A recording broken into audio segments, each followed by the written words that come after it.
অভিযোগ কমিয়ে দেন, দেখবেন সুখে থাকবেন।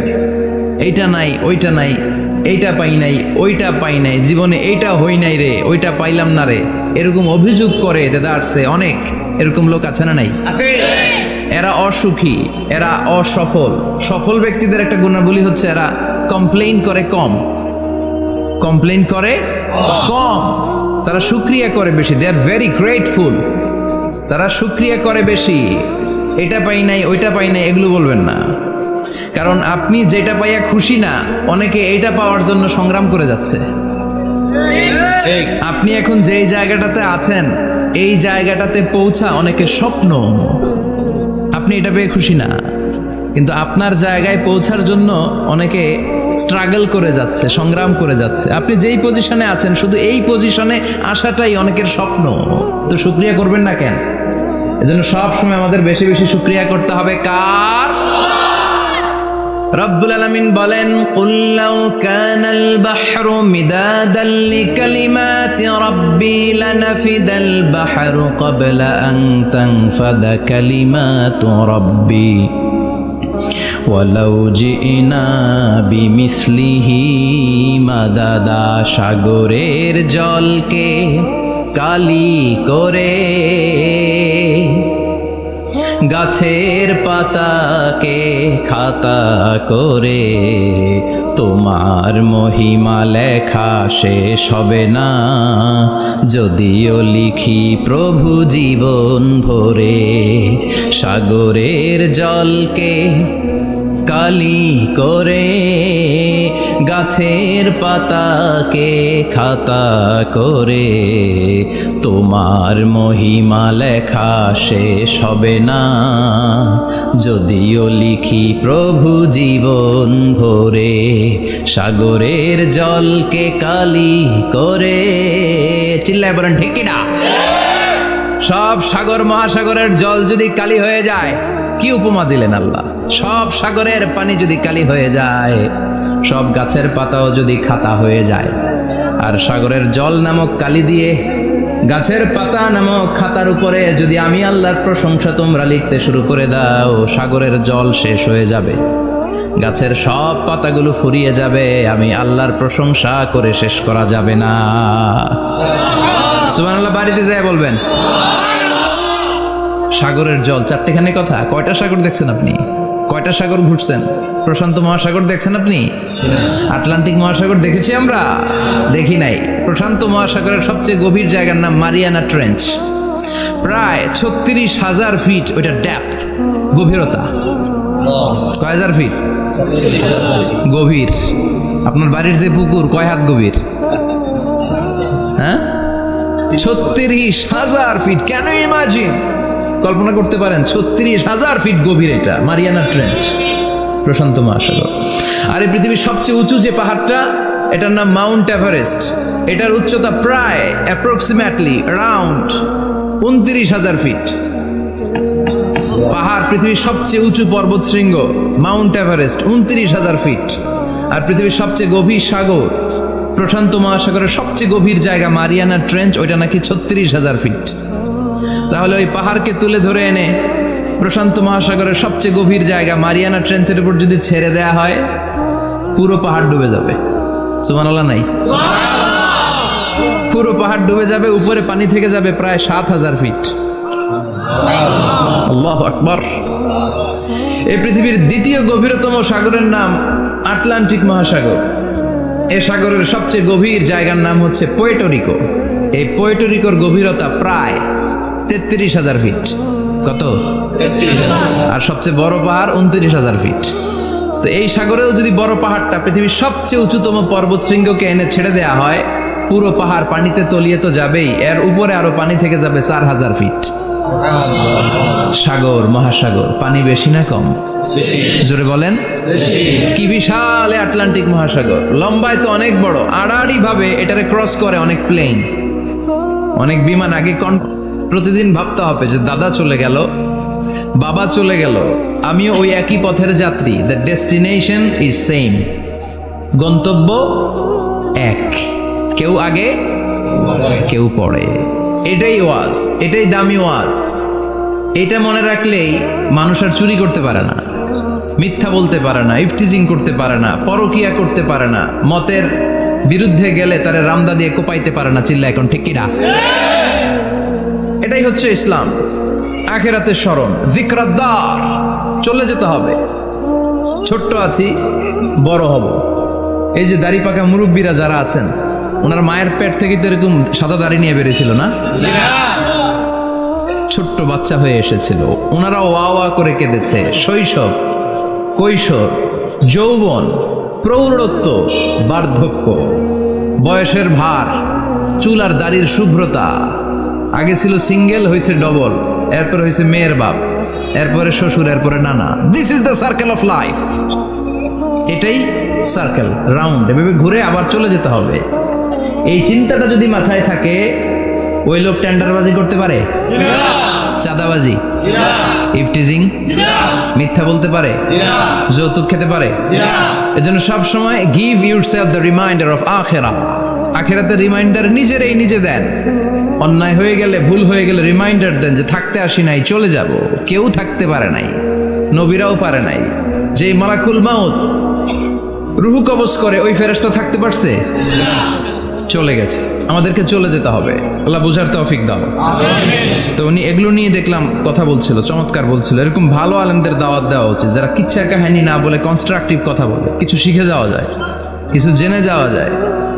পুঁজির বোঝাটা হালকা না, ভারী করা যায়, ঠিক কিনা? আল্লাহ আমাদেরকে তৌফিক দান করুক। উনি যা বললেন আমরা যেন আমল করতে পারি।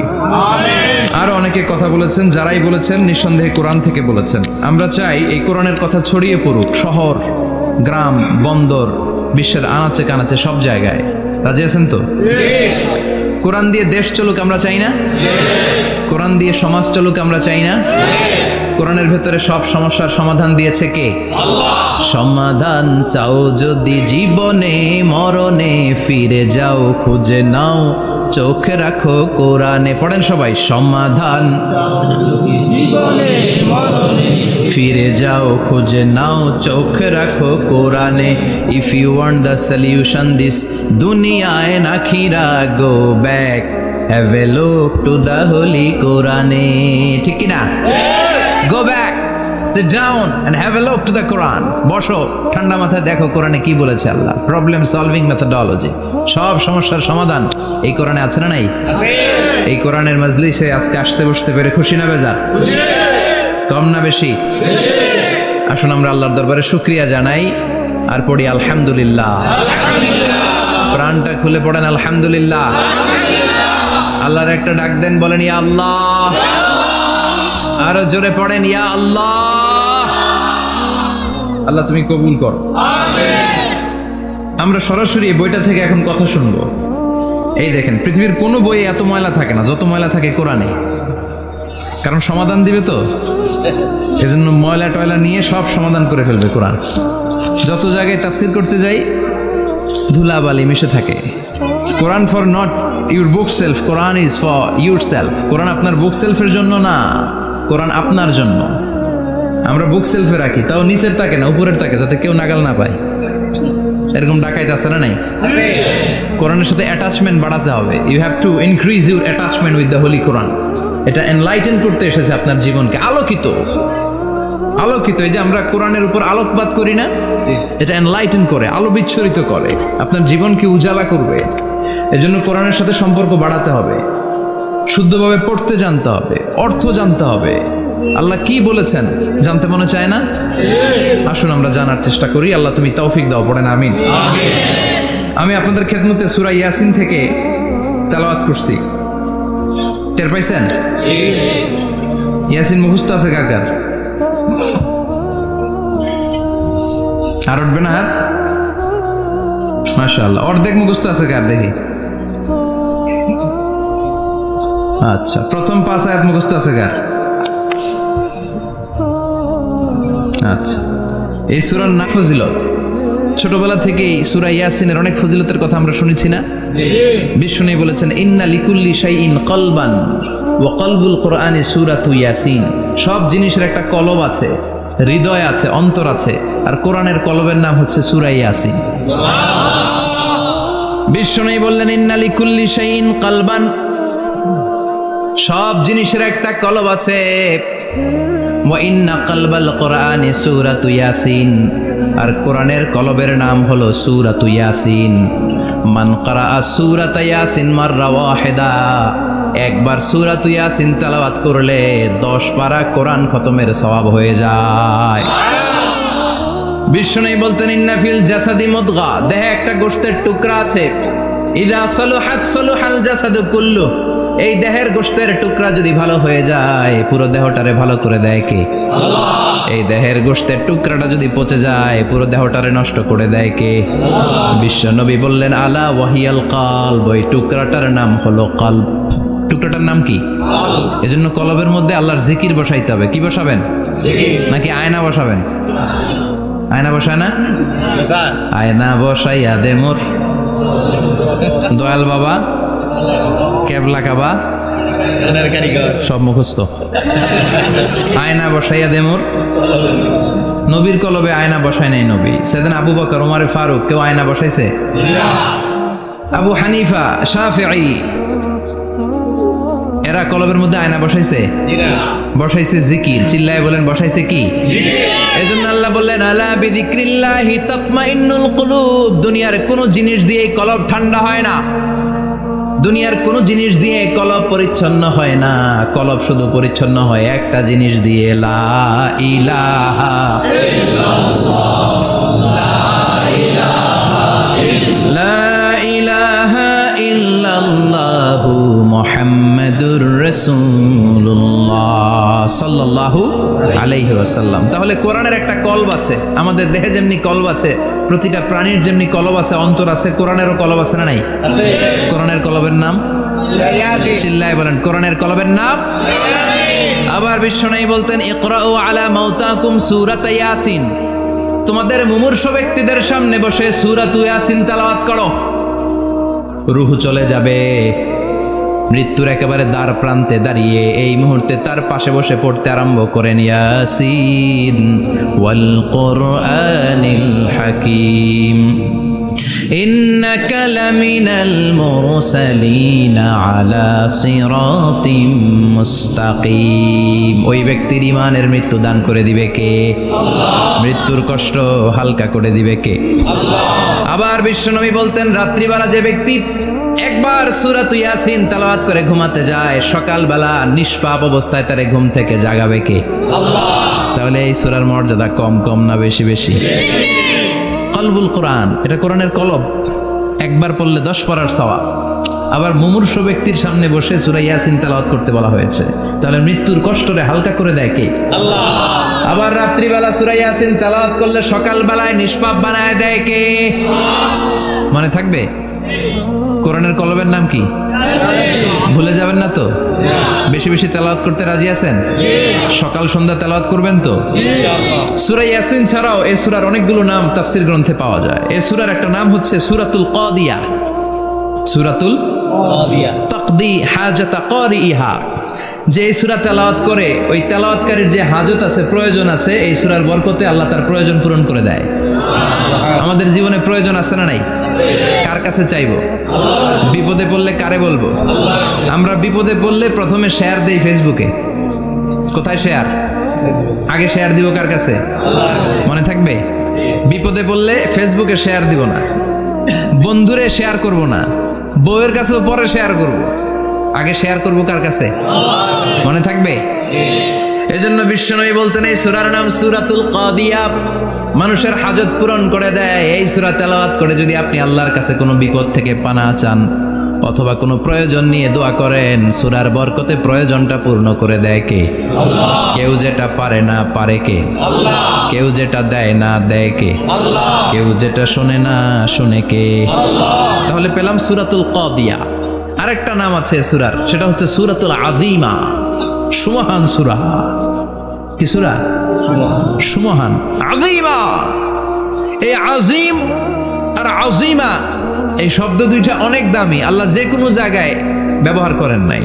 বিশ্বনবীর চরিত্রের উপমা দিতে যে আল্লাহ আযীম শব্দ বলেছেন, তাই না? রব্বুল আলামিন বলেন ওয়া ইন্নাকা লাআলা খুলুকিন আযীম। ও নবী, সাধারণ কোন চরিত্র আপনারে আমি দেই নাই, আপনারে আমি দিয়েছি আযীম একটা চরিত্র, খুলুকুন আযীম। And verily indeed you are on a very good standard of character. অসাধারণ চরিত্র দিয়েছে। বিশ্বনবীর চরিত্র বুঝাতে যে আল্লাহ কি শব্দ ব্যবহার করেছেন? কথা বলে না, তাফসীর শিখে যেতে হবে। কোন শব্দ ব্যবহার করেছেন? আযীম। আবার আল্লাহ নিজের পরিচয় দিতে যে আযীম বলেছেন, ওয়ালা ইয়াউদুহু হিফযুহুমা ওয়া হুয়াল আলিয়্যুল আযীম। সুবহানাল্লাহ। আকাশ জমিনের নিয়ন্ত্রণ করতে যে আল্লাহ কখনো ক্লান্ত হয় নাকি?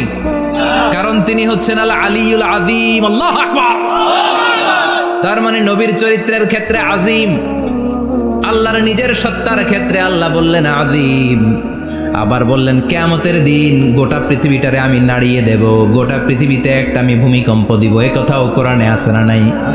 ইযা জুলজিলাতিল আরদু জিলজালাহা আল কারিয়াতু মাল কারিয়া। পুরো পৃথিবী কাঁপিয়ে দিব। এই কাঁপাকাঁপিটা ওই দিনের ভূমিকম্পটা কি অন্যান্য সময়ের ভূমিকম্পের মতো হবে?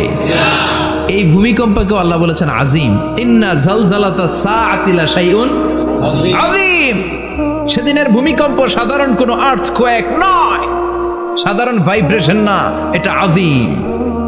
আবার আল্লাহ কোরআনকেও আযীম বলেছেন, ওয়ালাকাদ আতাইনাকা সাবআম মিনাল মাসানি ওয়াল কুরআনাল আযীম। ও নবী, আমি আপনার নিত্য পাঠনীয় সপ্তবাক্য সূরাতুল ফাতিহা দিয়েছি, সাথে সাথে কোরআনে আযীম দান করেছি। সুবহানাল্লাহ। তার মানে কোরআনের ক্ষেত্রে আযীম, কিয়ামতের ভূমিকম্প এটা আযীম, আল্লাহ নিজেও আযীম, বিশ্বনবীর চরিত্র। আবার এই সূরাটাও যেহেতু দামি, এজন্য এই সূরার নাম সূরাতুল আযীমা। সূরাতুল সুমহান সূরা। এটা যেন তেন সূরা নয়, এটা তো কোরআনের কলব। কলব ছাড়া মানুষ বাঁচে? হার্ট ফাউন্ডেশনে যেয়ে দেখবেন মানুষের কি অবস্থা। হৃদরোগ, হৃদয় যার নষ্ট, তার যে কত কষ্ট। এই যে কি পরানো লাগে এখন? রিং পরায়, এনজিওগ্রাম, এনজিওপ্লাস্টি করে আর্টারি ব্লক করে ফেলে। চর্বি, এত চর্বি আমরা খাই, এত গরুর গোশত আমরা খাই। মনে রাখবেন, যেই প্রাণীর পা বেশি ওইটার ভিতরে কোলেস্টেরল বেশি। কম আছে না নাই? আবেশ সাহেব কোন? আলিফ লাম মিম র, আলিফ লাম মিম সাদ আছে না নাই? আবার 5টা কাটা অক্ষর দিয়ে সূরা শুরু হয়েছে, এরকম সূরাও আছে না নাই? সূরা মারিয়ামের শুরুতে কি আছে? কাফ হা ইয়া আইন সাদ। সুবহানাল্লাহ পড়েন। এরকম প্রায় 29টা সূরা আল্লাহ কাটা কাটা অক্ষর দিয়ে শুরু করেছেন। কোনো বাক্য দিয়ে নয়, কোনো শব্দ দিয়ে নয়, কি দিয়ে? হারফ দিয়ে। হারফ, এই হারফগুলোরে বলে হুরুফ আত-তাহাজ্জি বা হুরুফ আল মুকাত্তাআত, কাটা কাটা অক্ষর। মনে রাখবেন, কোরআনের আয়াতগুলো 2 ভাগে বিভক্ত, একটা মুহকাম, একটা মুতাশাবিহ।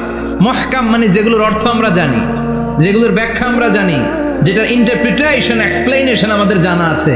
আর মুতাশাবিহ আমরা অর্থ জানি না, আমরা ব্যাখ্যা জানি না, এটা দিয়ে আসলে কি বুঝাইছে আমরা কেউ জানে না। জানে একজন, চিল্লায় বলেন তিনি কে? আল্লাহ বলেন, ওয়া ইন কুনতুম ফি রাইবিম মিম্মা নাযালনা আলা আবদিনা ফাআতু বিসূরাতিন মিন মিসলিহি ওয়াদউ শুহাদাআকুম মিন দুনিল্লাহি ইন কুনতুম সাদিকিন। আল্লাহ বললেন, ও জাহেলি যুগের লোকেরা, শোনো শোনো, এত আরবি কবিতা বানাতে পারো, এত গল্প লিখতে পারো, আরবিতে এত নোবেল বানাতে পারো, উপন্যাস বানাতে পারো, আর্টিকেল লিখতে পারো, আমার নবীর উপর যে কোরআন আমি নাজিল করেছি, এই কোরআনের ব্যাপারে অন্তরে যদি কোনো সন্দেহ থাকে, বাপের বেটা হলে পারলে কোরআনের মতো একটা সূরা বানিয়ে নিয়ে আসো। পারছে? কিয়ামত পর্যন্ত কেউ পারবে? বিশ্বনবী যেই জামানাতে এসেছিলেন, ওই জামানায় আরবি ভাষা সাহিত্যের উৎকর্ষতা সাধিত হয়েছিল। আরবি ভাষার এতটা উৎকর্ষ পৃথিবী কখনো দেখে নাই। কবিতা, গদ্য, পদ্য, গল্প, উপন্যাস, রচনা, প্রবন্ধ, আর্টিকেলের শৈলাপ। এই ভাষা সাহিত্যিকদের চোখে আঙ্গুল দিয়ে আল্লাহ বুঝাতে চাইলেন, এত অর্থ করতে পারো, এত ব্যাখ্যা জানো, এত বড় বড় বুলিয়া ওড়াও, এত কিছু তুমি জানো, তাহলে বলো ইয়াসিন অর্থ কি? সুবহানাল্লাহ কইবেন না? তাইলে বল, নুন অর্থ কি? কফ মানে কি? আলিফ লাম রা মানে কি? ফাবুহিতাল্লাযী কাফার। কেউ জানে না, কেউ উত্তর দিতে পারে না। কোন সুবহানাল্লাহ। এটা কোরআনের মুজিজা, এটার অর্থ কেউ জানে না। আর এগুলোর অর্থ নিয়ে খোঁচাখুচি করাও ঠিক না, তবে মুফাসসিরিনে ইকরাম এগুলোর কিছু অর্থ সম্ভাব্য বলার চেষ্টা করেছেন। যেমন ইয়াসিনের অর্থ ইবনে আব্বাস বলেছেন এর অর্থ হতে পারে ইয়া ইনসান, হে মানুষ। সুবহানাল্লাহ পড়েন। কেউ কেউ বলেছে এটার অর্থ হতে পারে ইয়া সাইয়্যিদ আল মুরসালিন। কেউ কেউ বলেছেন ইয়াসিন হতে পারে ইসমুল্লাহ, আল্লাহর নাম। কেউ বলেছেন এটা হতে পারে ইসমুন লিন নবী, বিশ্ব নবীর নাম। আবার কেউ কেউ বলেছেন ইয়াসিন হতে পারে এই কোরআনে কারিমের একটা নাম। কোন সুবহানাল্লাহ। এই সম্ভাব্য সব কথাগুলো বলে পৃথিবীর সব মুফাসসিররা বলতে বাধ্য হয়েছেন আল্লাহু আ'লামু বিমুরাদিহি বিহি, এটার দ্বারা আসল অর্থ যে কি এটা আমরা কেউ জানি না। জানে কে? চিৎকার করে বলতে হবে জানে কে? তাহলে ইয়াসিন মানে আমরা জানি না, ইয়াসিনের অর্থ আমরা ছেড়ে দেব কার উপর? এরপর আল্লাহ বললেন ওয়াল কোরআনিল হাকিম, প্রজ্ঞাময় বিজ্ঞানময় কোরআনের শপথ। ওয়াল কোরআনিল হাকিম, বিজ্ঞানময় প্রজ্ঞাময় কোরআনের শপথ বা কসম। ওয়াল কোরআনিল হাকিমে যে ওয়া, এই ওয়াটারে আরবিতে বলে ওয়া আল কাসামিয়া। কি বলে? ওয়া আল কাসামিয়া, কসম কাটার জন্য আল্লাহ এই ওয়া ব্যবহার করেছেন। যত জায়গায় কোরআনে আল্লাহ কসম কেটেছেন ওই কসমের শব্দটার আগে ওয়া আছে না নাই? ও মিয়া, কোরআনে আল্লাহ সময়ের শপথ করেছেন, কসম কেটেছেন, যুগের কসম কেটেছেন। যুগের সময়ের আরবি হলো আল আসর, এই আসরের আগে ওয়া আছে না নাই? কি বলছে আল্লাহ? ওয়াল আসর, ওয়াল। আবার তিন ফলের কসম আল্লাহ কোরআনে কেটেছেন, কি বলেছেন? ওয়াত্তিন মানে তিনের কসম। জাইতুনের কসম কেটেছেন, বলেছেন ওয়াজ জাইতুন। তুর পাহাড়ের কসম কেটেছেন, বলেছেন ওয়াতুর সিনিন। যত জায়গায় কসম তত জায়গায় ওয়াও আছে না নাই? পাহাড়ের নামে কসম কেটেছেন, আল্লাহ বলেছেন ওয়াতুর। সূর্যের নামে কসম কেটেছেন, আল্লাহ বলেছেন ওয়াশ-শামসি ওয়া দুহাহা। সুবহানাল্লাহ কইবেন না? ফজরের নামে কসম কেটেছেন, কি বলেছেন? ওয়াল ফাজর। জিলহজ মাসের প্রথম 10 রাতের কসম কেটেছেন, কি বলেছেন? ওয়াল লায়ালিন আশর। জোর আর বেজরের কসম কেটেছেন, আল্লাহ বলেছেন ওয়াশ-শাফঈ ওয়াল ওয়াতর। সূরা ইয়াসিনে কাটা কাটা দুইটা অক্ষরের পরে রব্বুল আলামিন কোরআনের কসম কেটেছেন, এজন্য আল্লাহ বলেছেন ইয়াসিন ওয়াল কোরআনিল হাকিম। ইয়াসিন ওয়াল কোরআনিল হাকিম, প্রজ্ঞাময় বিজ্ঞানময় কোরআনের শপথ। কোরআনের মধ্যে বিজ্ঞান আছে না নাই? বেশি না কম? বিশ্বাস হয় না? নাস্তিকদের কথা বিশ্বাস হয়? নাস্তিকরা বলে কোরআনের মধ্যে বিজ্ঞান নাই, কোরআনের মধ্যে সায়েন্স নাই, কোরআনের ভেতরে টেকনোলজি নাই। কিন্তু কোরআন বলে এমন কিছু নাই, মানুষের প্রয়োজনীয় এমন কিছু নাই যেটা আমার ভিতরে নাই। আল্লাহু আকবার। আল্লাহ বললেন মা ফাররাতনা ফিল কিতাবি মিন শাই, কিতাবের মধ্যে আমি কিছু বাদ রেখে দেই নাই। ইতিহাসের কথা বলেছি, পাতালপুরীর কথা বলেছি, ঊর্ধ্ব জগতের কথা বলেছি, মহাকাশের কথা বলেছি, cosmology, astrology, geology, zoology, botany, human anatomy, embryology, সব কিছুর কথা কোরআনের মধ্যে দিয়েছে কে? কোরআনের ভেতরে মানুষের কথা আছে না নাই? কোরআনের মধ্যে গাভীর কথা আছে না নাই? গাভীর কথাও আছে। কই আছে? হ্যাঁ, সূরাতুল গাভীর সূরা। সুবহানাল্লাহ কইবেন না? মানুষের কথা আছে সূরাতুল ইনসান, জিনদের কথা আছে সূরাতুল জিন, মাকড়সার কথা আছে সূরাতুল আনকাবুত, মৌমাছির কথা আছে সূরাতুন নাহাল।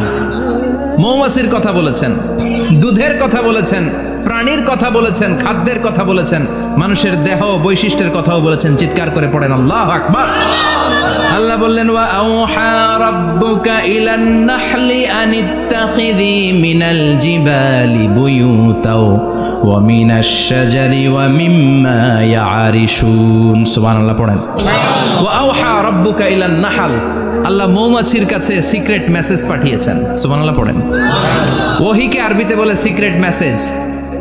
সায়েন্টিফিক আলোচনা শুরু হইতেছে, মনোযোগ আছে না গেছে? জিমানি ধরছে? হ্যাঁ, মনোযোগ আছে না গেছে? তাকবীর দেওয়া যাবে? জোরে না আস্তে? শুরুতে বিবাহিতরা দেন, এরপরে অবিবাহিতরা দেন, এরপরে সবাই মিলে দেন। বিবাহিত কারা কারা দেখি?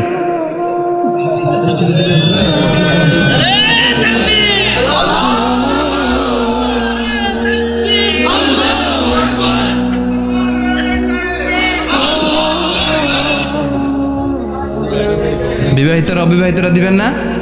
শুরুতে বিবাহিতরা দেন, তারপরে অবিবাহিতরা দেন, তারপরে সবাই মিলে দেন। বিবাহিতরা রেডি? দেখবো কাদের গলায় জোর বেশি। দেখি দেখি, বিবাহিতরা দেন, লিল্লাহে তাকবীর। মাশাআল্লাহ। এবার অবিবাহিতরা রেডি? আওয়াজ নাই, হেরে যাবে আজকে, হেরে যাবে। রেডি? তাকবীর দাও, লিল্লাহে তাকবীর।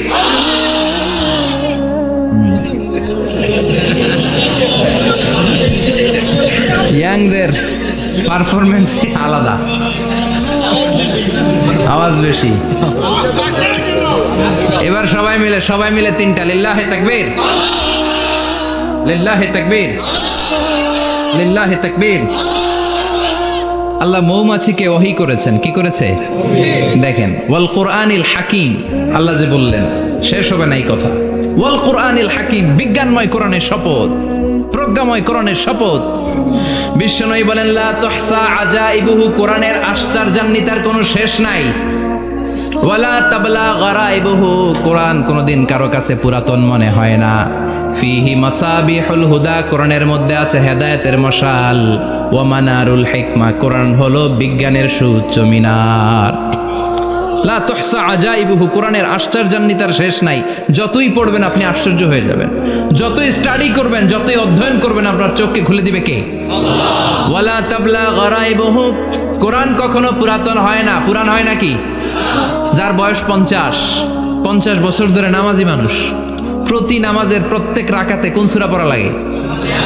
তো 50 বছর যদি কেউ নামাজি হয়, তাহলে কত লক্ষবার উনি সূরা ফাতিহা পড়ছে উনি নিজে জানে? তারপরেও কোনোদিন কি মনে হয়েছে সূরা ফাতিহাটা একটু পুরান পুরান লাগে? আজকে কুল হল্লা দিয়ে শুরু করুন, কথা বলেন। পুরান লাগছে কোনোদিন? এত পড়ছি এটা, আজকে আর এটা না, আজকে আর একটা, এরকম মনে হয়? ওয়ালা চাবলা গারাইবুহু, পুরান লাগে না। প্রতিদিন নতুন, প্রতিনিয়তই নতুন, অলওয়েজ নিউ, সব সময় নতুন। এজন্য বিশ্বনবী বললেন লা তুহসা আজাইবুহু, কোরআনের আশ্চর্যান্বিতার শেষ নাই। ওয়ালা তাবলা গারাইবুহু, কোরআন কখনো পুরাতন হয় না। ফিহি মাসাবিহুল হুদা, কোরআনের মধ্যে আছে হেদায়েতের মশাল। ওয়া মানারুল হিকমা, কোরআন হলো বিজ্ঞানের সুউচ্চ মিনার। সুবহানাল্লাহ। আল্লাহ বললেন ওয়া আওহা রাব্বুকা ইলান নাহাল, আমি মৌমাছির কাছে মেসেজ দিলাম, সিক্রেট মেসেজ। আনিত্তাখিযি মিনাল জিবালি বুয়ুতা, তোমরা পাহাড়ের মধ্যে তোমাদের বাড়ি বানাও, মৌচাক বানাও।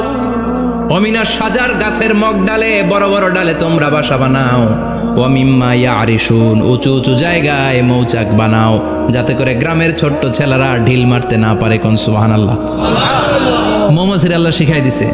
নিচু জায়গায় কোনোদিন মৌমাছির বাসা দেখবেন? নিচু জায়গায় সহজে নাগাল পাওয়া যায়, ধরা যায়। কথা কন।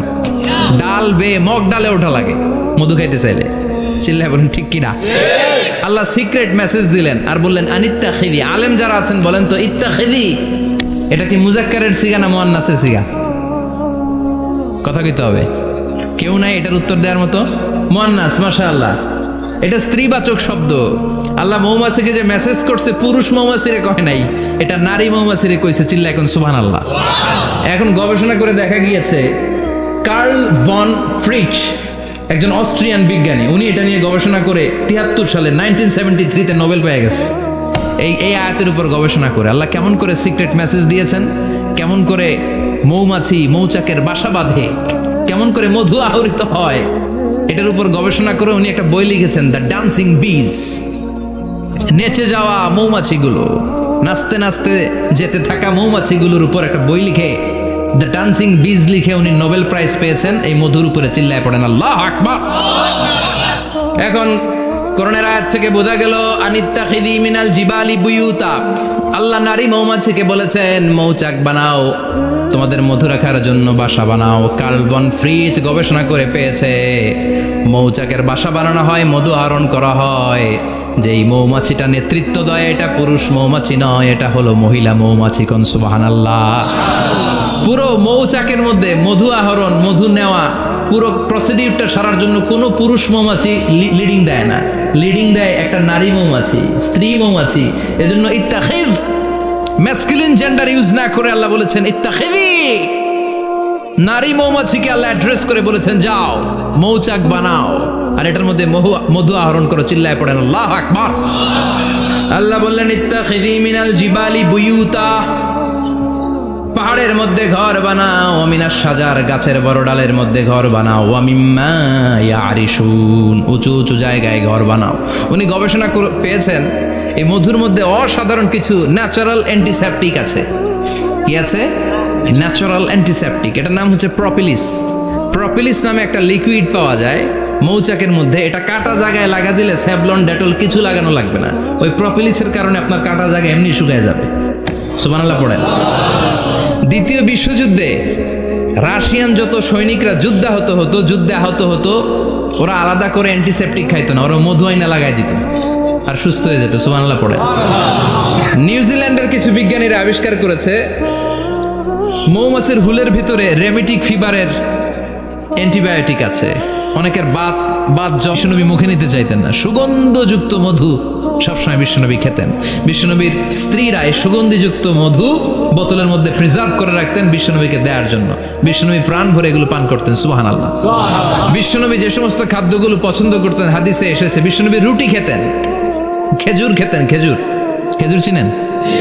বালাহ, তামার, দুধ খেতেন, এই মধু খেতেন, জব খেতেন, বার্লি খেতেন, লাউ খেতেন, রুম্মান, ডালিম ফল, আনার চিনেন?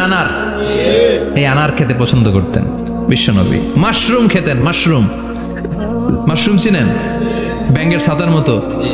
রেস্টুরেন্টে ইদানিং মাশরুমের স্যুপ পাওয়া যায়, এটা খাবেন। যাদের চোখের জ্যোতিতে সমস্যা, দৃষ্টিতে সমস্যা, খাবেন। হাদিসে এসেছে আল কামআতু মিনাল মান ওয়া মাউহা শিফাউন লিল আইন। মাশরুম হলো মান্না সালোয়ার মতো খাবার। মাশরুমের স্যুপ যারা খাবে, চোখের জ্যোতি যাদের কম তাদের চোখের জ্যোতি বাড়িয়ে দিবে কে? বুখারীর বর্ণনা, কানা রাসূলুল্লাহ ইউহিব্বুল হালাওয়া ওয়াল আসাল। বিশ্বনবী মিষ্টান্ন খেতে বড্ড পছন্দ করতেন, আবার বিশ্বনবী বেশি বেশি মধু খেতে পছন্দ করতেন। সুবহানাল্লাহ। কোরআনে দুইটা জিনিসের ক্ষেত্রে আল্লাহ শিফা যোগ করেছেন, যে দুইটা জিনিসের সাথে সম্পৃক্ত হলে শিফা। এক হচ্ছে কোরআন পড়লে শিফা, অনুনাজ্জিলু মিনাল কুরআনি মা হুয়া শিফা। আবার কোরআনে এই আয়াতের ক্ষেত্রে বলা হয়েছে শিফা ফিহি শিফাউন লিন্নাস। এজন্য সাইয়েদানা ইবনে মাসউদ এই উম্মাকে উদ্দেশ্য করে বলেছেন আলাইকুম বিশিফাইন, তোমাদের উচিত দুইটা জিনিস থেকে শিফা নেয়া। এক হলো কোরআন, দুই হলো আসাল মানে মধু। কোন সুবহানাল্লাহ। কোরআন তেলাওয়াত করলে অসুস্থরে সুস্থ করে দেয় কে? সূরা ফাতিহা তেলাওয়াত করলে অসুস্থকে সুস্থ বানিয়ে দেয় কে? আবার মধু খেলে সুস্থ বানিয়ে দেয় কে? মধু খেয়ে প্রশংসা করবেন কার? নাকি মধু হই হই বিষাবাইলা বলবেন এগুলা কখনো? খাঁটি মধু খেতে হবে। খাঁটি মধু চিনার উপায় হচ্ছে এটাতে পিঁপড়া জমে না, এটা ফ্রিজে রাখলে জমাট বাঁধে না, এটাতে দুর্গন্ধ হয় না। এক গ্লাস পানির মধ্যে এক ড্রপ মধু ছেলে দিলে এটা পানির সাথে না মিশে একেবারে নিচে চলে যায়। খাঁটি মধু খেতে হবে। তাহলে ফিহি শিফাউন লিন্নাস। কত কিছু দিয়ে আল্লাহ এটাকে সমৃদ্ধ করেছেন। এটার মধ্যে গ্লুকোজ আছে, এটার মধ্যে সুক্রোজ আছে, ফ্রুক্টোজ আছে, প্রোটিন আছে, মিনারেলস আছে, ক্যালসিয়াম আছে, ভিটামিন আছে। খাইলেই শরীর গরম হয়ে যায়। সুবহানাল্লাহ। এজন্য শীতকালে বেশি বেশি খাবেন, জাম্পার লাগবে না। শীতকালে মধু খেয়ে রাত্রেবেলায় বের হবেন, আর মাফলার পেঁচিয়ে বেরোয়া লাগবে না। সুবহানাল্লাহ পড়েন। তার মানে আল্লাহ বললেন ইয়াসিন ওয়াল কোরআনিল হাকিম, প্রজ্ঞাময় বিজ্ঞানময় কোরআনের কসম। কোরআনের ভেতরে বিজ্ঞান আছে না নাই? বিজ্ঞানের কথা এই তো শুরু করলাম, আজকে সারা রাত বিজ্ঞানের কথা বলবো। থাকবেন কতক্ষণ?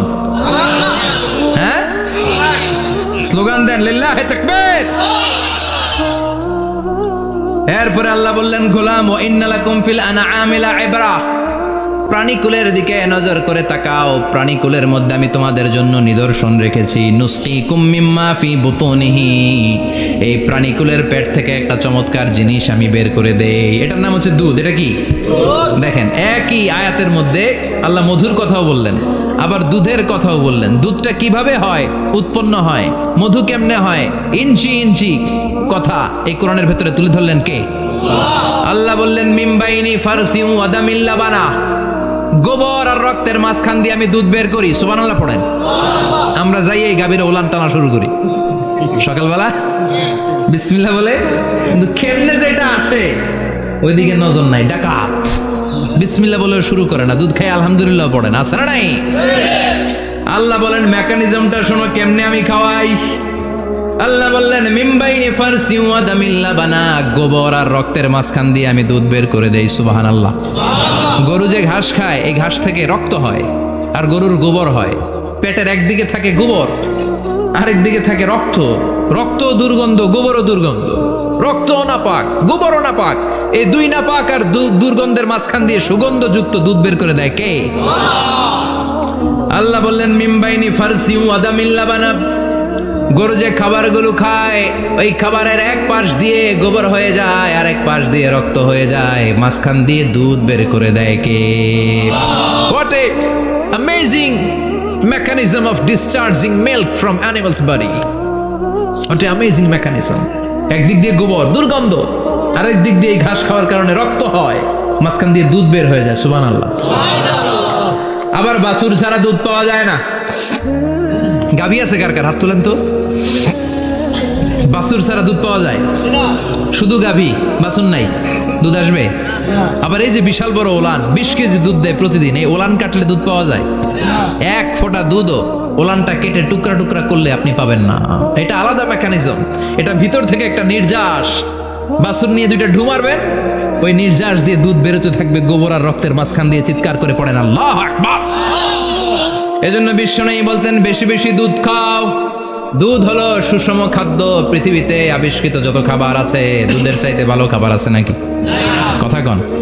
মানুষ পানি খেয়ে 3-4 দিন বাঁচে জানেন, আর পানির মধ্যে লবণ দিলে 7-8 দিন বাঁচতে পারবেন। আর দুধ পাইলে আজীবন বাঁচবেন। দুধ খেয়ে যদি হজম করতে পারেন, দুধ খেয়ে হজম করতে পারলে আজীবন বেঁচে যাবেন। সুষম খাদ্য। বিশ্বনবী যে রাতে মেরাজে যাবেন, সিদরাতুল মুনতাহা পার হওয়ার পরে বিশ্বনবীর পরীক্ষা শুরু হলো। বিশ্বনবীকে বুখারীর বর্ণনা 3টা গ্লাস দেয়া হলো। কাদাহ ফিহি লাবান, এক গ্লাসের মধ্যে দুধ ছিল। ওয়া কাদাহ ফিহি আসাল, আরেক গ্লাসের মধ্যে ছিল মধু, আরেক গ্লাসের মধ্যে ছিল মদ। কাদাহুন ফিহি খামার। বিশ্বনবীকে 3টা গ্লাস দিয়ে বলা হলো নবী চুজ করেন কোনটা নেবেন। এক গ্লাসে মধু, আরেক গ্লাসে দুধ, আরেক গ্লাসের মধ্যে বিশ্বনবীকে দেয়া হলো মদ। বিশ্বনবী বললেন যে এই গ্লাসের ভেতরে দুধ আছে, আমি ওই পেয়ালাটা নিলাম। সাইয়েদনা জিব্রাইল বললেন ইয়া রাসূলুল্লাহ আখাস্তাল ফিতরা, আপনি যেমন নিছেন তেমন। সুবহানাল্লাহ কইবেন না? বিশ্বনবী দুধ খেতে পছন্দ করতেন। আর বিশ্বনবী বলতেন আলাইকুম বি আলবানিল বাকার, বেশি বেশি গরুর দুধ খাবা। ফা ইন্নাহা তুরাম্মু মিনাল আশজার, কেননা এটা সবুজ লতা পাতা ঘাস পাতার নির্যাস। গরু কি খায়? ঘাস খায় না? এই ঘাসের নির্যাস হচ্ছে দুধ। বিশ্বনবী বলতেন বেশি বেশি দুধ খাবা। ফিহি শিফা, এর মধ্যে শিফা আছে। ফি লাবানিহা শিফা ওয়া লুহুমিহা দা, গরুর দুধে আছে শিফা, গরুর গোশতের মধ্যে আছে রোগ। সুবহানাল্লাহ। কত বড় ফিলোসোফার বিশ্বনবী। বিশ্বনবী বলে গিয়েছেন গরুর দুধ বেশি খাও কিন্তু গোশ বেশি খাইও না। আর আমরা গরুর গোশ পাইলে কোপায় ফেলাই। সাদা ভাত আর ঝাল গরুর মাংস যদি হয়, ওই যে অনেকের জিহ্বায় পানি চলে আসছে। সুবহানাল্লাহ কইবেন না? বিশ্বনবী বলতেন দুধ খাও, গোশ খাইও কম। গরুর গোশত কম খাবা, গরুর দুধ বেশি খাবা। সুস্থ রাখবে কে?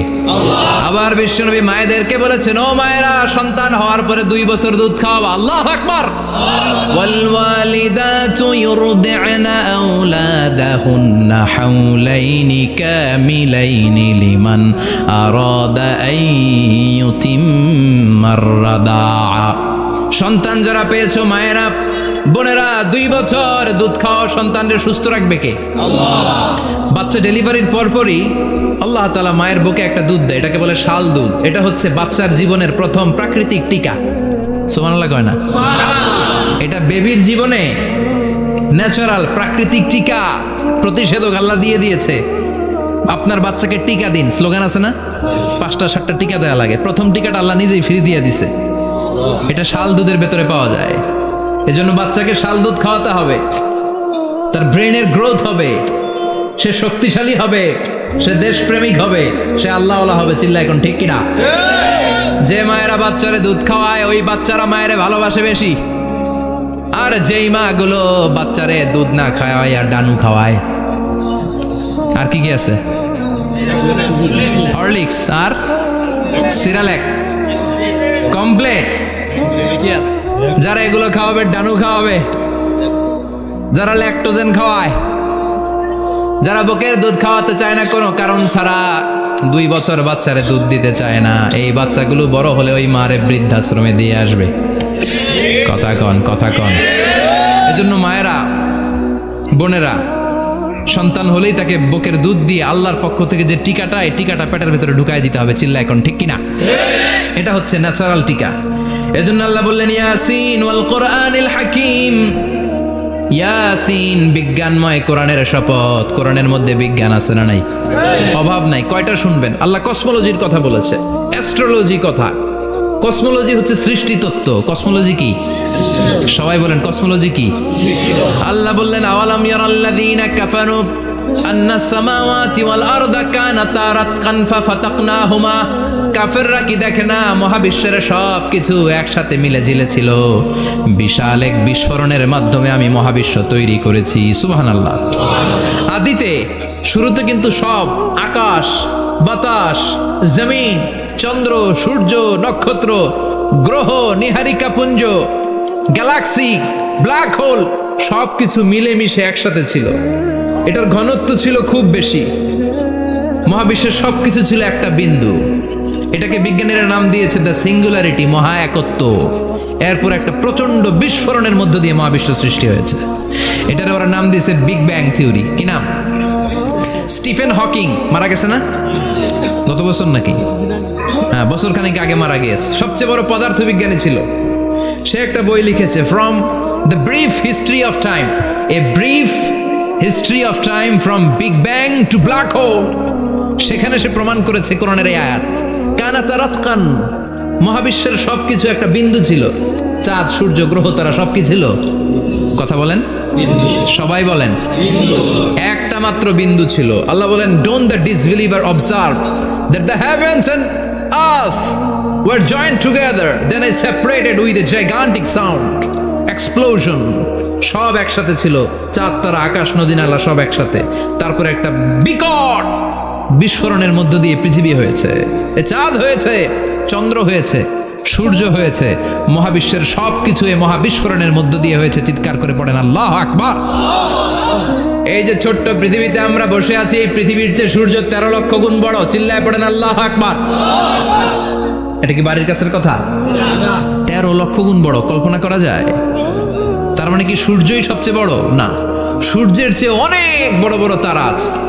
ব্যাটেলজিউস নামে একটা তারা আছে মহাকাশে, যে সূর্য পৃথিবীর চেয়ে 13 লক্ষ গুণ বড়। এই ব্যাটেলজিউস তারা সূর্যের চেয়ে 33 কোটি গুণ বড়। এই ব্যাটেলজিউস তারাটাই কি সবচেয়ে বড়? না, এর চেয়েও কত বড় তারা যা আছে কোনো হিসাব নাই। এরকম বিশাল বিশাল তারা ঘুরতে ঘুরতে মাওয়াকিউন নুজুম, ব্ল্যাক হোল নামে একটা রেঞ্জ আছে। এই রেঞ্জের মধ্যে যদি ঢুকে যায়, ছোট্ট বাচ্চার মুখে চকলেট দিলে বাচ্চা যেমনি চকলেট চুষে খেয়ে ফেলে, এই বিশাল বিশাল তারাগুলো ব্ল্যাক হোলের মধ্যে ঢুকলে এক মুহূর্তের মধ্যে নিঃশেষ হয়ে যায়। চিল্লায় পড়েন আল্লাহু আকবার।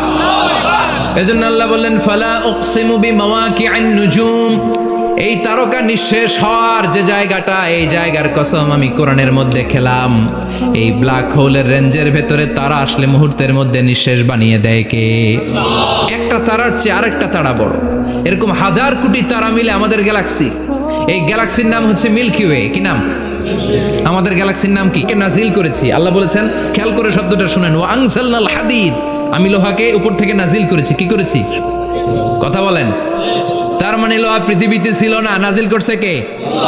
লোহা পৃথিবীতে ছিল? পৃথিবীতে ছিল? পৃথিবীতে থাকলে নাজিল করবেন কেন? এই যে কোরআনটা পৃথিবীতে আগে ছিল, নাজিল করছে কে? কোন ফেরেশতাকে দিয়ে? সাইয়েদনা জিবরাইল। কোন নবীর উপর? বিশ্বনবী মুহাম্মদুর রাসূলুল্লাহ। আল্লাহু আকবার। তার মানে ওহি পৃথিবীতে ছিল না, আল্লাহ উপর থেকে নাজিল করেছেন। নুজুল মানে উপর থেকে নিচের দিকে আসা। এই নুজুল শব্দ ব্যবহার করে আল্লাহ বললেন, ওয়াংসালনাল হাদিদ, লোহাকে আমি নাজিল করেছি। তার মানে লোহা পৃথিবীর উপাদান নয়, লোহা এসেছে উপর থেকে। কোন সুবহানাল্লাহ। বিজ্ঞানীরা, পদার্থবিদ যারা গবেষণা করে এটাই পেয়েছেন, লোহা আসলে পৃথিবীর না। লোহা পৃথিবীতে উৎপাদন করা হয় নাই। লোহার যে মলিকিউল, অণু আছে, লোহার একটা অণু তৈরি করার মতো ক্ষমতা পৃথিবীর নাই। ইভেন এই সৌরজগতের কোনো কিছু নাই। সূর্যের তাপেও লোহা তৈরি হতে পারে? লোহার ছোট্ট একটা অণু তৈরি করতে কমপক্ষে 1 কোটি ডিগ্রি সেলসিয়াস তাপের প্রয়োজন হয়।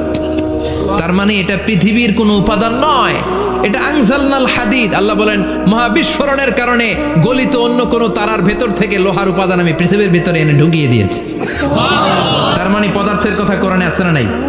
সুবহানাল্লাহ কইবেন না? এরপরে বায়োলজির কথা আছে না নাই?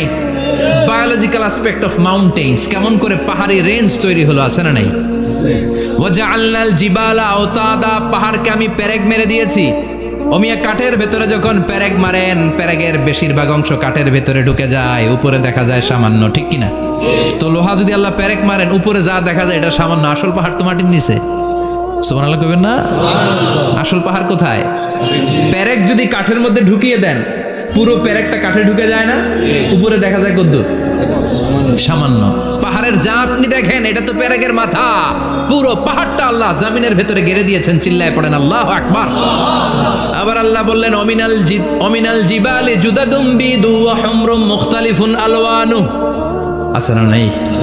ওয়া গরাবিবু সুদ, আল্লাহ বলেন নানা রঙের পাহাড় পর্বত মহাবিশ্বে আমি তৈরি করেছি। কোন পাহাড় হচ্ছে রক্তিম বর্ণের, কোন পাহাড়কে বানিয়েছি আমি কৃষ্ণ বর্ণের, কোন পাহাড়কে বানিয়েছি আমি শুভ্র বর্ণের, কোন পাহাড়ের রং কালো, কোনটা সাদা, কোনটা নীল, আছে না নাই? মহাবিশ্ব যখন তৈরি হয়েছে, পৃথিবীর মধ্যে 7টা টেকটনিক প্লেট তৈরি হয়েছে। 7 tectonic plates create the mountain range on earth. পৃথিবীতে এই পাহাড় তৈরির কারণ হচ্ছে 7টা প্লেট, এগুলোরে 7 টেকটনিক প্লেট বলে। এই প্লেটগুলোর কারণে পৃথিবীতে এই রং বেরঙের পাহাড় তৈরি হয়েছে। কত রঙের যে পাহাড় আছে, আরব বিশ্বে পাথরের পাহাড়, বাংলাদেশে মাটির পাহাড়, ব্রুনাই, সিঙ্গাপুর, ইন্দোনেশিয়াতে যদি যান আরেক ধরনের পাহাড়। চায়নার একটা শহর আছে গানজু সিটি, কি নাম? এই গানজু সিটিতে একটা পাহাড় আছে রেইনবো মাউন্টেন, ওখানে 7 রঙের পাহাড় পাওয়া যায় এক জায়গায়। সুবহানাল্লাহ কইবেন না? রেইনবো মানে কি? রংধনু। রংধনুর কয় রং? কথা কন। ছোটবেলা আমরা মুখস্থ রাখতাম বেনিয়া সহ কলা, বেতে বেগুনি, নিতে নীল, হাতে আসমানি, শতে সাদা, হতে হলুদ, কতে কালো, লাতে লাল। সুবহানাল্লাহ নাই? মনে রাখার কি অসাধারণ পদ্ধতি।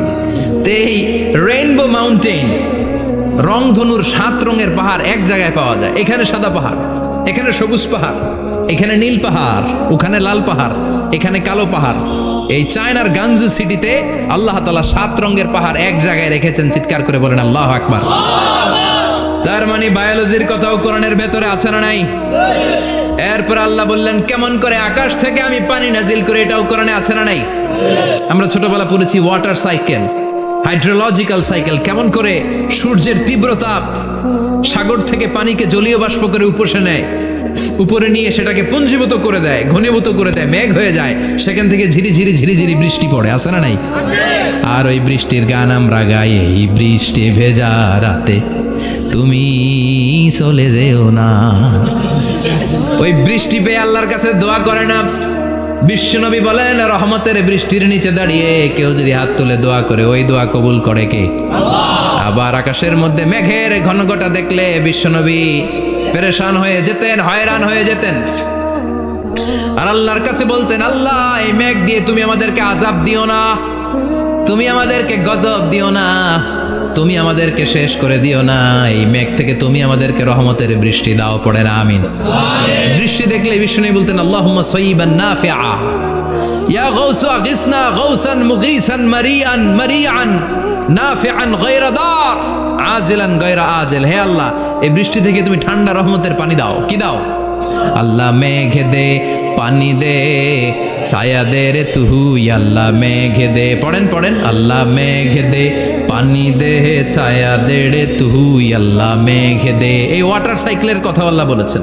আলাম তারা আন্নাল্লাহ ইউসজি সাহাবান, কাফের নাস্তিক যেগুলো সমাজের আবর্জনা খড়কুটা, ওরা কি দেখে না কেমন করে আমি বাতাসকে জলীয় বাষ্প করে আকাশে তুলি, বায়ুমণ্ডলে নিয়ে যাই, সুম্মা ইউআল্লিফু বাইনাহুম, জলীয় বাষ্পগুলারে তখন আমি ঘনীভূত করি, সুম্মা ইয়াজআলুহু রুকামান, এরপরে আমি মেঘে পরিণত করি, ফাতারাল ওয়াদকা ইয়াখরুজু মিন খিলালিহি, তারপর মেঘের ভেতর থেকে ঝিরি ঝিরি ঝিরি ঝিরি বৃষ্টি নাজিল করে কে? আবার আল্লাহ বললেন পানি থেকে আমি পৃথিবীর সব প্রাণগুলারে বানালাম। ওয়াজআলনা মিনাল মাই কুল্লা শাইইন হাইয়া ফালা ইয়াকিলুন, পানির ভেতরে থেকে সব প্রাণের উৎপত্তি পৃথিবীর মধ্যে ঘটিয়ে দিয়েছে কে? বিজ্ঞানীরা স্বীকার করেছে পৃথিবীতে যত প্রাণ পাওয়া যায়, যত প্রাণের ব্লুপ্রিন্ট পাওয়া যায় সব এসেছে পানি থেকে। চিৎকার করে বলেন কোত্থেকে? পানি নাই তো প্রাণ নাই, পানিও আছে প্রাণও আছে, কোন সুবহানাল্লাহ।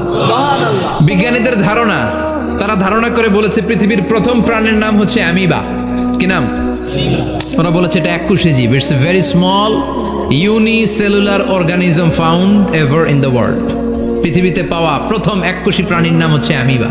এটা এসেছে শৈবালের মতো, এরপরে জুপ্লাংটন, ফাইটোপ্লাংটন, ব্যাকটেরিও প্লাংটন, একটার পর একটা স্পিসিজ প্রজাতি পৃথিবীতে ডেভেলপ করেছে, কোন সুবহানাল্লাহ। এই পানির কথা কোরআনের ভেতরে বলে দিল কে? এজন্য আল্লাহ বললেন ওয়াল কোরআনিল হাকিম, বিজ্ঞানময় কোরআনের শপথ। এই কোরআনটা বিজ্ঞানের ঠাসা, এই কোরআন আশ্চর্যের শেষ নাই, এই কোরআন কোনোদিন পুরাতন হয় না। এই কোরআনের ভেতরে আল্লাহ দিয়েছেন হেদায়েতের মশাল, আর কোরআনটাকে বানিয়েছেন বিজ্ঞানের সুউচ্চ মিনার, জোরে কোন সুবহানাল্লাহ। তার মানে কোরআনে আমরা কি পেলাম? দুধের কথা পেলাম, মধুর কথা পেলাম, কিভাবে ডায়েট করবেন সেটা আমরা পেলাম, আমরা কসমোলজি পেলাম, অ্যাস্ট্রোলজি পেলাম, বায়োলজি পেলাম, ফিজিক্স পেলাম, ওয়াটার সাইকেল পেলাম। এবার পাতালপুরীর কথার দরকার আছে না নাই? পৃথিবীর একেবারে গভীরতম গভীরে কি আছে এটা কিন্তু কোরআনে নাই, আছে। পৃথিবীর মাঝখানে যে উত্তপ্ত লাভা আর আগুন, এটা আপনারা জানেন? পৃথিবীর উপর দিয়ে আমরা ঠান্ডা পৃথিবীতে ঘুরে বেড়াই, কিন্তু এর ভিতরে কিন্তু আগুন, লাভা। আল্লাহ কোরআনের মধ্যে ফুটন্ত টকবগে সাগরের কসম খেয়েছেন। আল্লাহ বলেছেন ওয়াল বাহারিল মাসজুর,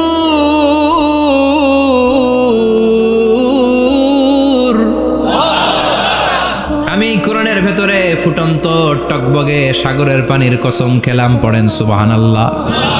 সাগরের পানির ফুটন্ত টকবগে সাগরের পানির কসম। সাগরের পানি আবার ফুটন্ত হয় কি করে? পানি কি হয়? ঠান্ডা। পানি কি? কথা বলেন। আল্লাহ পৃথিবীর ভেতরকার কথা চিন্তা করে বলেছেন ওয়াল বাহরিল মাসজুর। ইউনাইটেড স্টেটস অফ আমেরিকার নেভাল একাডেমির সায়েন্টিস্টরা এই আয়াতের উপর রিসার্চ করেছে যে সাগরের ভেতরে আবার এই ঠান্ডা পানির ভেতরে আবার উত্তপ্ত আগুনের লাভা আসলো কোত্থেকে। রিসার্চ করার জন্য তারা সাগরের ভেতরে পাইপ ঢুকিয়েছে। পাইপ ঢুকাতে ঢুকাতে অনেকগুলো লেয়ার তারা পার করেছে। রূপান্তর শিলার স্তর, পাললিক শিলার স্তর, আগ্নেয়গিরির শিলার স্তর, মার্বেল পাথরের অনেকগুলো শিলার স্তর পেরিয়ে যাওয়ার পরে তারা পাইপ ঢুকানোর পরে দেখতে পেয়েছে পাইপগুলো গলে যায়। পাইপগুলো কি হয়? তার মানে ভিতরে কি আছে? গত কয়েক মাস আগে জাপানে কিছু জিওলজিস্ট, ভূতত্ত্ববিদ, তারা গবেষণা করে পৃথিবীর এক মাথা থেকে আরেক মাথায় যেতে চাচ্ছে, মানে প্রতিপাদ স্থান। বাংলাদেশের এখান থেকে ছিদ্র করলে আপনি দক্ষিণ আমেরিকার চিলির সান্টিয়াগোতে যেয়ে উঠবেন। কথা বুঝতে পেরেছেন? তার মানে বাংলাদেশের প্রতিপাদ স্থান হচ্ছে দক্ষিণ সাউথ আমেরিকার চিলির সান্টিয়াগো। আবার ইন্ডিয়া থেকে ছিদ্র করতে করতে পৃথিবীর আরেক মাথা দিয়ে উঠবেন। সুবহানাল্লাহ বলেন। এটা তারা শুরু করেছে কিন্তু এখনো সফল হয় নাই। ইউএস এর নেভাল একাডেমির সায়েন্টিস্টরা পাইপ ঢুকাতে ঢুকাতে দেখে আতা আলাল ইনসানি হিনুম মিনাদ দাহরি লাম ইয়াকুন শাইআম মাযকুরা। ও মানুষ, কেন এত অহংকার করো? নজর করে তোমার জীবনের শুরুটার দিকে একটু তাকাও। কি ঝিলা তুমি? এক ফোঁটা নাপাক পানি, একটা স্পার্ম ড্রপ থেকে এসেছো। ইয়াখরুজু মিন বাইনিস সুলবি ওয়াত তারায়েব, বাবার পৃষ্ঠদেশ থেকে মায়ের গর্ভদেশের মধ্যে তোমাকে নিয়ে গেল কে? সেখান থেকে ফি যুলুমাতিন সালাস, তিনটা প্যাকেট দিয়ে মায়ের পেটের মধ্যে তোমাকে প্রিজার্ভ করলো কে? আল্লাহ প্রত্যেকটা স্টেজ কোরআনে বলে দিয়েছেন। ফি যুলুমাতিন সালাস, তিনটা অন্ধকার প্রকোষ্ঠে আল্লাহ আমাদেরকে প্রিজার্ভ করেছেন। মায়ের ভুলের একটা প্যাকেট, মায়ের জরায়ুর একটা প্যাকেট, আবার মায়ের পেটের একটা প্যাকেট। ওই প্যাকেটের ভিতরে পৃথিবীর কোনো কবিরাজের কবিরাজি কাজে লাগছে? ডাক্তারের ডাক্তারি? কোন কবিরাজ আম করে খাওয়াইছে? চিল্লায় বলেন তিনি কে?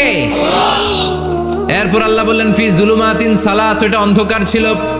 যেই টেম্পারেচারে রাখলে তুমি সুস্থ থাকবা, যেই টেম্পারেচারে রাখলে তুমি আস্তে আস্তে বড় হতে পারবা, সেখানে আমি রাখলাম। সেখান থেকে আমরা হয়ে গেলাম জিমেট, সেখান থেকে জাইগট, তারপরে ইমব্রয়ো, তারপরে ফেইটাস, ল্যাটার স্টেজ। প্রথমে ছিলাম ইনিশিয়াল স্টেজ, তারপরে ল্যাটার স্টেজ, আমরা বড় হতে লাগলাম। আল্লাহ আমাদেরকে হার্ট দিলেন, সিস্টনিক ডায়াস্টনিক অলিন্দ নিলয় শুরু হয়ে গেল। রুহুর ফুৎকার আমাদের হৃদয়ে ভরে দিল কে? আল্লাহ আমাদেরকে স্কেলিটন দিলেন, কঙ্কাল, স্পাইনাল কর্ড দিলেন, আমাদের স্কাল দিলেন, মাথার খুলি দিলেন, লাঞ্চ দিলেন, ফুসফুস দিলেন, গল ব্লাডার দিলেন, যেখানে যেটা ঠিক যেমন ভাবে দেয়া দরকার মায়ের পেটে থাকতেই সেটা দিয়ে দিয়েছে কে? এরপর 8 মাস আমরা মায়ের পেটে মারে কষ্ট দিলাম। ওই মুহূর্তে আমার মা আমার জন্য যতটা কষ্ট করেছে পৃথিবীর কেউ ওই খবর রাখে না।